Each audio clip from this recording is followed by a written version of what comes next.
ਅਹੰਕਾਰ ਤੈਨੂੰ ਦੁਸ਼ਮਣ ਬਣਾਣੇ ਹੀ ਆਉਂਦੇ ਨੇ, ਮਿੱਤਰ ਬਣਾਉਣ ਦੀ ਤੈਨੂੰ ਜਾਚ ਨਹੀਂ। ਅਹੰਕਾਰੀ ਦੇ ਮੂੰਹੋਂ ਨਾ ਨਿਕਲਦਾ ਹੈ।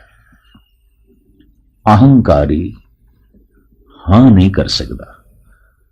ਜਦ ਸਾਰਾ ਮਾਹੌਲ ਹੀ ਐਸਾ ਹੋਵੇ ਔਰ ਹਾਂ ਕਹਿਣ ਦੀ ਸਹੂਲੀਅਤ ਵੀ ਹੋਵੇ, ਕੁਝ ਵਿਗੜਦਾ ਵੀ ਨਾ ਹੋਵੇ, ਤਾਂ ਵੀ ਹਾਂ ਨਹੀਂ ਕਹੇਗਾ। ਨਾ ਨਾ, जितनी ताकत ज्यादा होए उतना ही जबान पे आ जाता है ना नहीं ना नहीं। कोई कम है और अक्सर कम कार लई लोकी सरकारी दफ्तरां दे जांदे ने। जितनी जिस कोल समर्था है, ताकत है, उस हिसाब नाल ही वो ना करता है।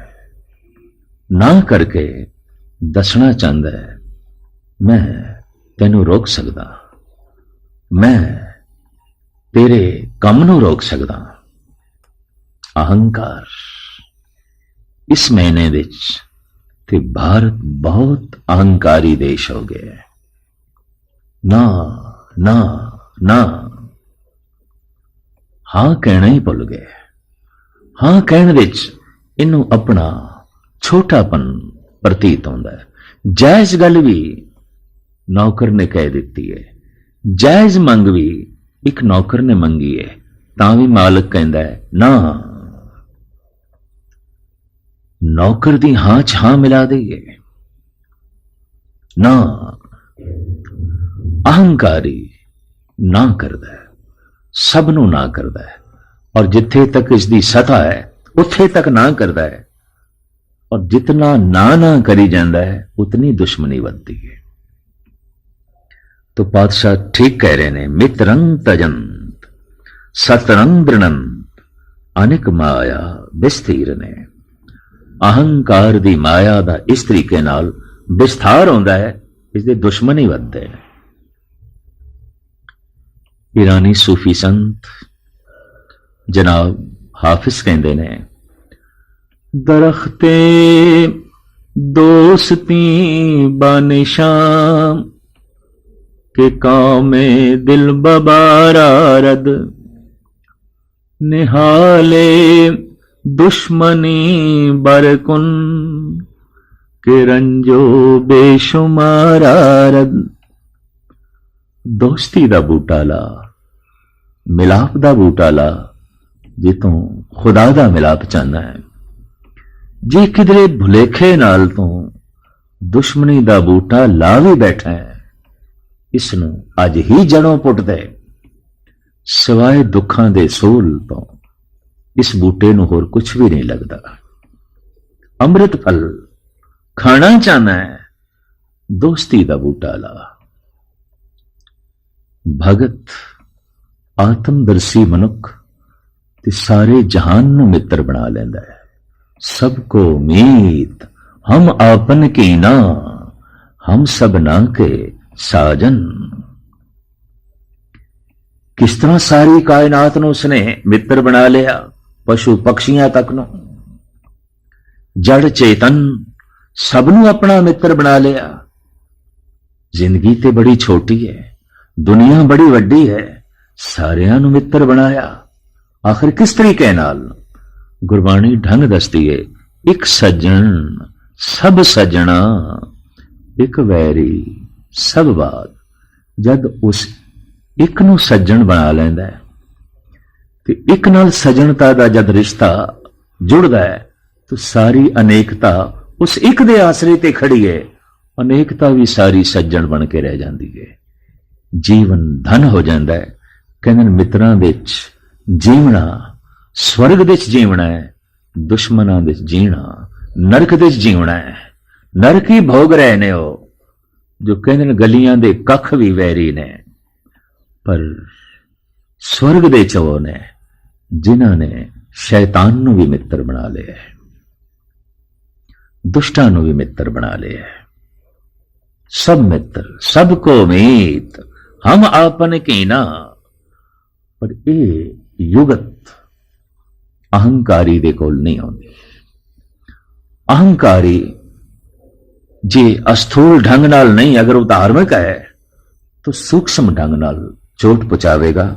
ਬੜੀ ਸੁੰਦਰ ਇੱਕ ਗਾਥਾ ਹੈ।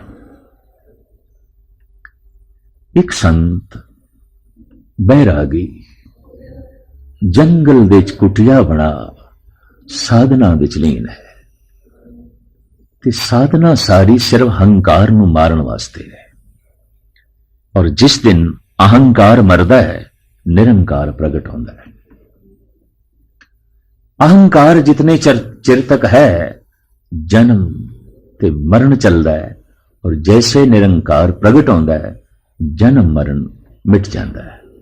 ਸਦਾ ਸਾਧਨਾ ਵਿੱਚ ਲੀਨ ਇਹ ਯੋਗੀ, ਇਹ ਸੰਤ।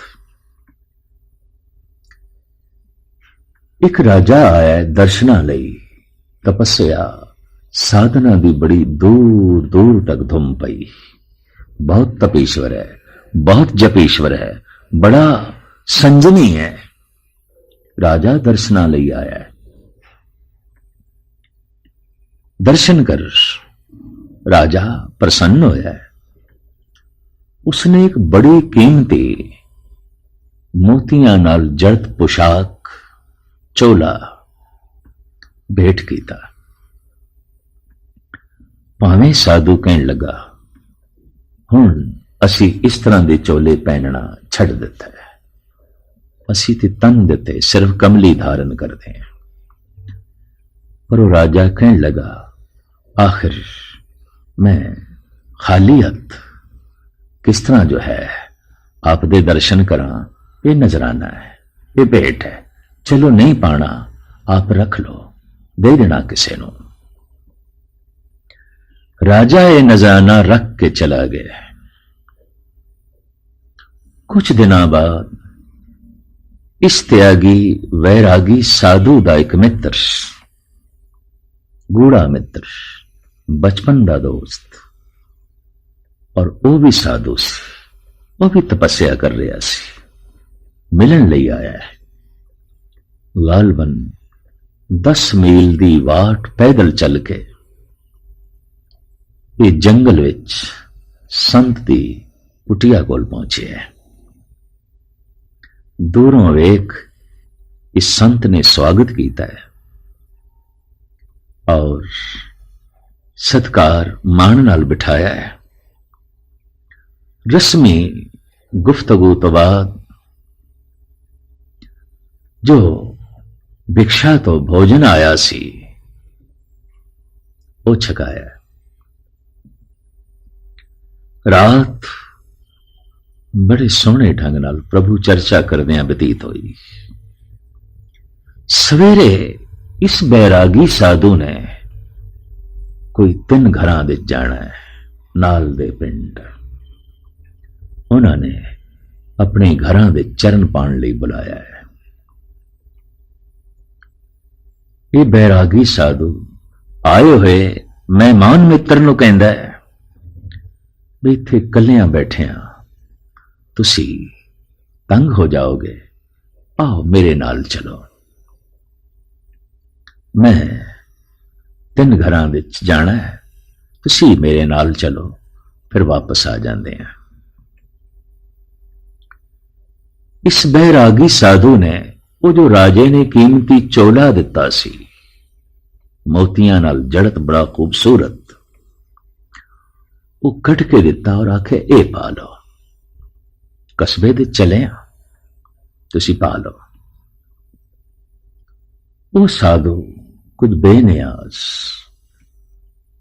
ये मेहमान साधु और ये मित्र साधु जो आया है, रमजी मनुख,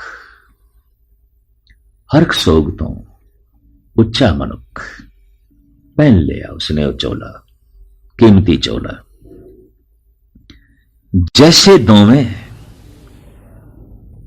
कस्बे दे अंदर दाखिल होंदे ने, सारियां दी निगाहां उस चोले ते और चोला जिस साधु ने पहने है उस ते। दुखी हो गया है बैरागी साधु है। कल तक मैं जब इस कस्बे विच आउंदा सी, ਸਾਰਿਆਂ ਦੀਆਂ ਨਿਗਾਹਾਂ ਮੇਰੇ ਤੇ। ਅੱਜ ਇਹ ਨਿਗਾਹਾਂ ਫਿਰ ਗਈਆਂ ਨੇ। ਅੱਜ ਤੇ ਮੇਰੇ ਮਿੱਤਰ ਤੇ ਚੋਲਾ ਦਿੱਤਾ ਹੈ, लेकिन अंदर ख्याल आया है ये तो मेरे नालों महान प्रतीत होता है। सारे इसनों पे वेखते ने। खैर जिस घर दे जाना सी गए,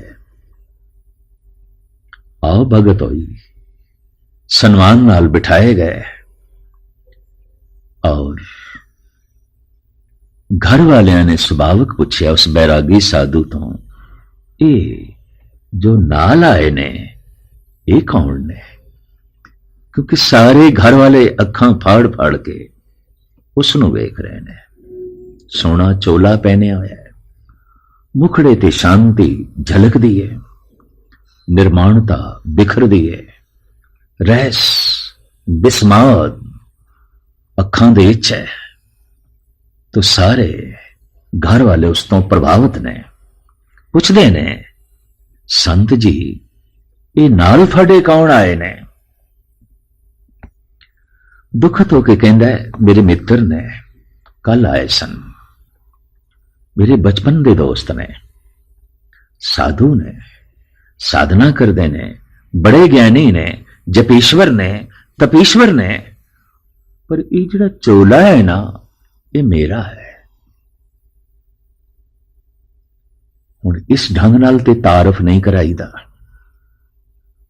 लेकिन अहंकार उबल पिया, बुलवा दिता अहंकार ने, मेरा है चोला, मेरा है। खैर जब उस घर तो रुखसत होए,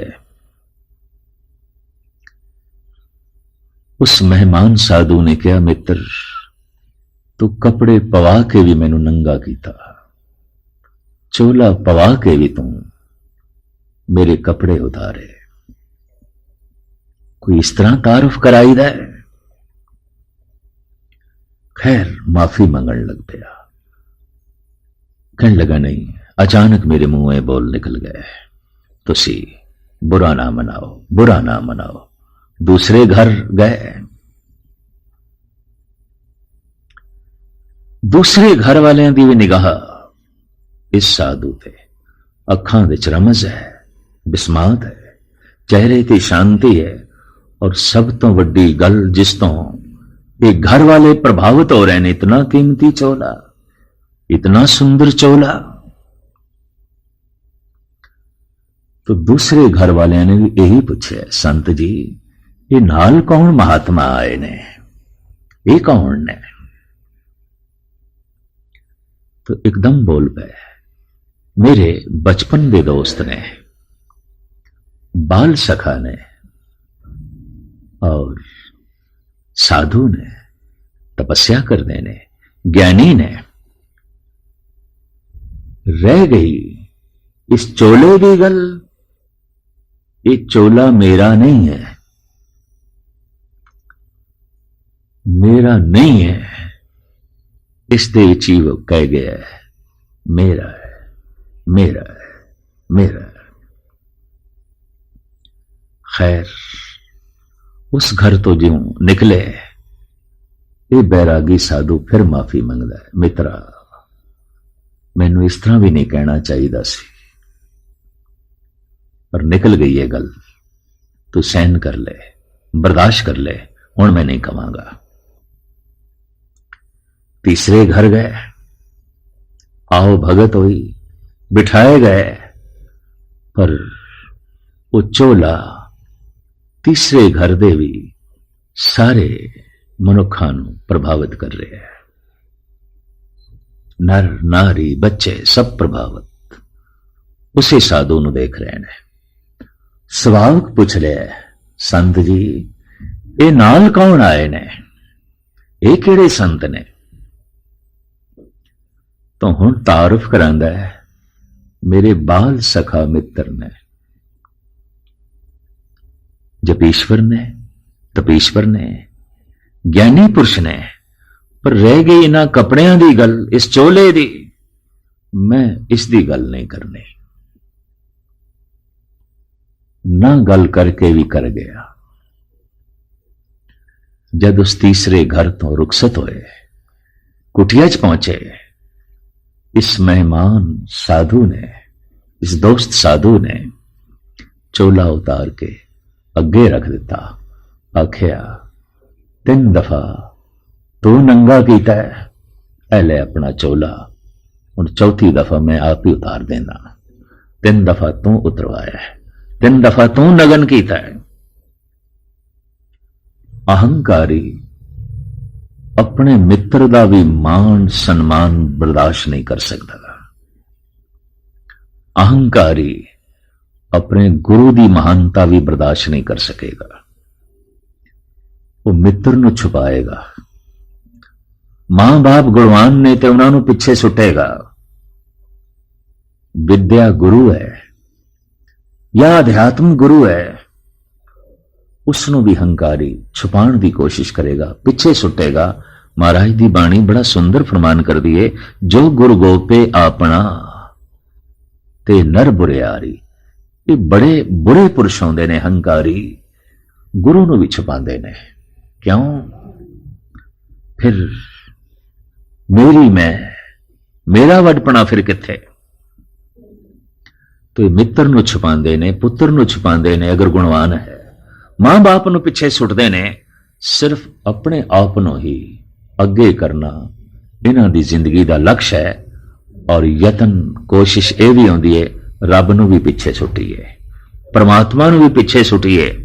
और नाकिश ने पिछे सुटण की कोशिश की सी। नमरूद ने कह दिता सी, कौन हुंदा है खुदा? मैं खुद खुदा हां। तो अहंकार अपने तो वड्डा किसी नूं भी नहीं मन सकता। अहंकार जीवदा है, मैं आश्रित, तू तो बिल्कुल भुल जाता है। एक उर्दू शायर ने बड़ी सुंदर नज़म लिखी है, बकरे दे बोल नूं अगे करके। ते बकरे दा बोल है मैं।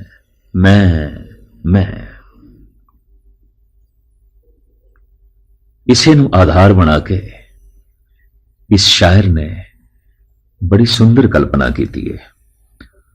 फखर बकरे ने किया, बस मेरे सिवा कोई नहीं। मैं ही मैं हूं बस जहां में, दूसरा कोई नहीं। जब न मैं तर्क की बेमाया बेअसबाब ने, फेर दी तब जल के गर्दन पर छुरी कसाब ने।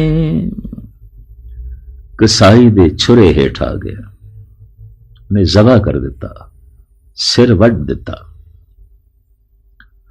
गोश्त हड्डी और चमड़ा जो था जिसमें जार में, कुछ लुटा कुछ पिस गया, कुछ बिक गया बाजार में। रह गई ताते फिकत मैं मनाने के लिए, ले गया नदाफ उसे धुन की बनाने के लिए। आंद्रा रह गईयां, सुट दित्तियां गईयां, बाकी तो सब कुछ कम आ गया। खल कम आ गई, मांस कम आ गया, हड्डियां भी पिस गईयां, कम दिच वरतियां, केवल आंद्रा बच गईयां। ये नदाफ चुक के ले गया जो रुई पिंजदे ने धुनकी दे नाल, और धुनकी दी जिहड़ी तंद लाई जाती है वो बकरे दी आंत होंदी है, अंदर होंदी है। ले गया नदाफ से धुन की बनाने के लिए, ये आंद्रा ही रह गई। रह गई ताते फिकत मैं मनाने के लिए, ले गया नदाफ उसे धुन की बनाने के लिए। ज़र्ब की सोटों की जिस दम तांत घबराने लगी। उस तांत दे उत्ते, उस आंत दे उत्ते नदाफ जोर दा सोटा मारदा है। बस उस नाल ही रूह पिंजी जाती है। ज़र्ब की सोटों की जिस दम तांत घबराने लगी। मैं के बदले तू ही तू की बस सदा आने लगी। उस आंत दे चो सोटे दी ज़रब नाल निकल रहा है, तू ही तू ही तू ही तू ही तू ही तू ही।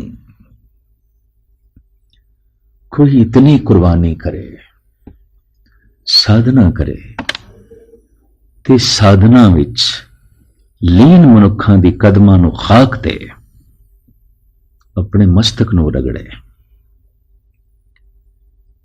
श्वास श्वास वाहिगुरु वाहिगुरु जपे, ताई ये मैं तू दे च बदलदी है। जीवन धन धन हो जाता है, महान हो जाता है। अहंकारी उस्तत अपनी करेगा, निंदा दूसरे दी करेगा। अगर दूसरा वड्डा है तो अहंकारी लाजमी निंदा करेगा, अहंकारी निंदक हो ही जाएगा। वो तो प्रसन्न होता है, अपनी उपमा सुन के उपमा होने लग पई दूजियां दी, तीसरे दी, मित्र दी। तो हुण इस कोल होंदी है निंदा। निंदा दा मतलब की है? गल नूं छुटियाना।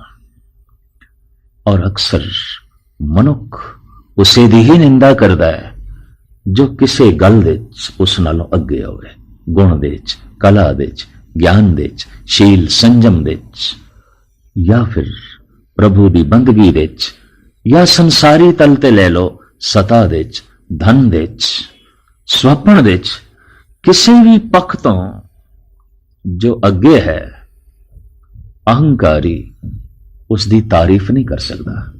अहंकारी सच नूं सच नहीं कहेगा, अहंकारी निंदा करेगा।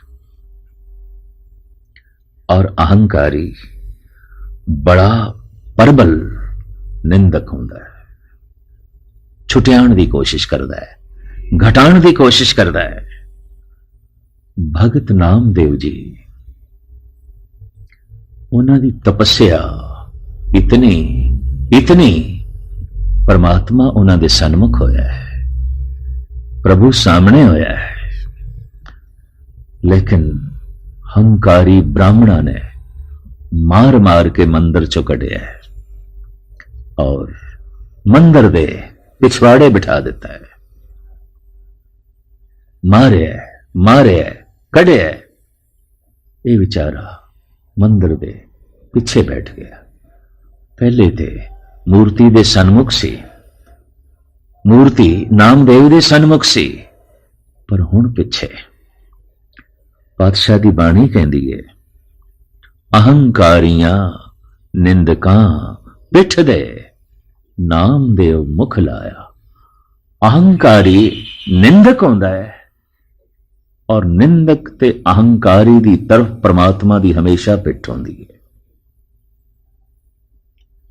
जो गुणा दी सिफतो सलाह करदा है वो ते परमात्मा दी सिफतो सलाह करदा है। गुण किसी मनुख दे च भी प्रगट होए ने तो गुण ते सारे परमात्मा दे ने।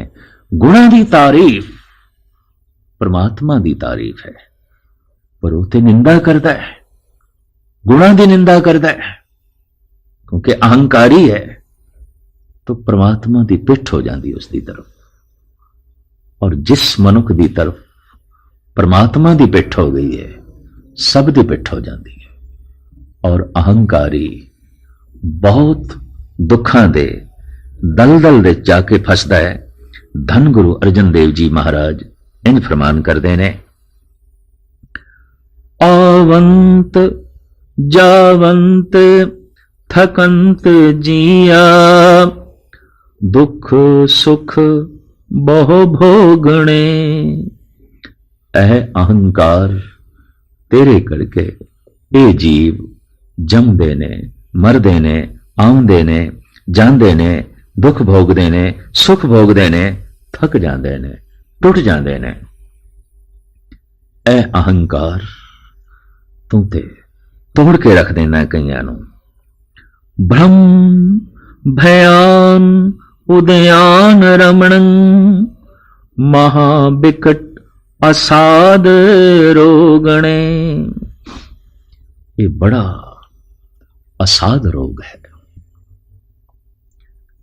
अहंकारी उसके हालात ऐसे बन जाते ने जैसे भयानक जंगल उद्यान विच कोई रमण कर रहा होवे, भरमण कर रहा होवे, क्योंकि अहंकारी दे गूढ़े मित्र नहीं रह जाते, उस तो सब दूर हो जाते ने और अहंकारी कल्ला रह जाता है।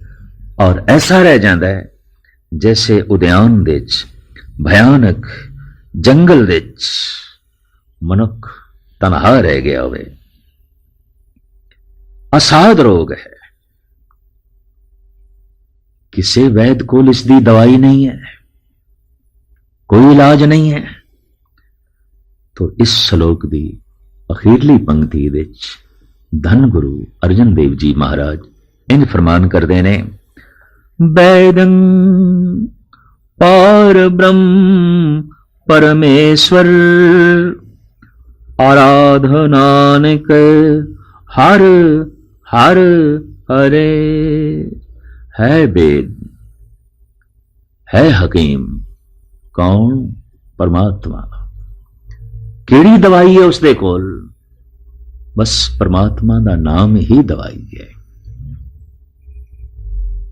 और ये दवाई किधरों बाहरों नहीं लानी, किधरों बाहरों नहीं लभनी। ये दवाई भी अंदर पई है, इस तरह जैसे कि अहंकार रोग अंदर पे है। हमें दीर्घ रोग है, दारू भी इसे मां है। पर इसका यह मतलब नहीं दारू नहीं है। अहंकार अंदर है, औषधि भी अंदरों है। मैं अंदरों निकल रहा है। हुण जे किधरे अंदरों निकले तू तू तू, ये औषधि हो गई। मैं ये रोग हो गया। ये रोग ते औषधि दोवें मनुख दे अंदर ने। इसकी मर्जी है रोग नू वधाना है कि औषधि नाल इस रोग नू घटाना है ते मिटाना है। मैं अंदरों निकलेगा। मेरा धन, मेरी कुल, मेरा रूप, मेरी प्रभुता, मेरी जात, मेरा कुल अंदरों ही निकलेगा। तू है, तू है, तू है, कुछ भी नहीं मेरा। मैं नाही प्रभ सब किछ तेरा, ईघे निर्गुण उगे सरगुण, केल करत विच स्वामी मेरा। ये जो तेरा तेरा है ये भी अंदरों निकलेगा, और ये जो मेरा मेरा है ये भी अंदरों निकलेगा। इस वास्ते रोग भी अंदर है, दवाई भी अंदर है। सत्संग इस वास्ते है। और गुरु अर्जन देव जी महाराज का यह फरमान, ये वाक प्रेरणा दे रहा है। जे रोग अंदर है तो वैद भी अंदर बैठा है, औषधि भी अंदर है। तो उस औषधि का सेवन कर।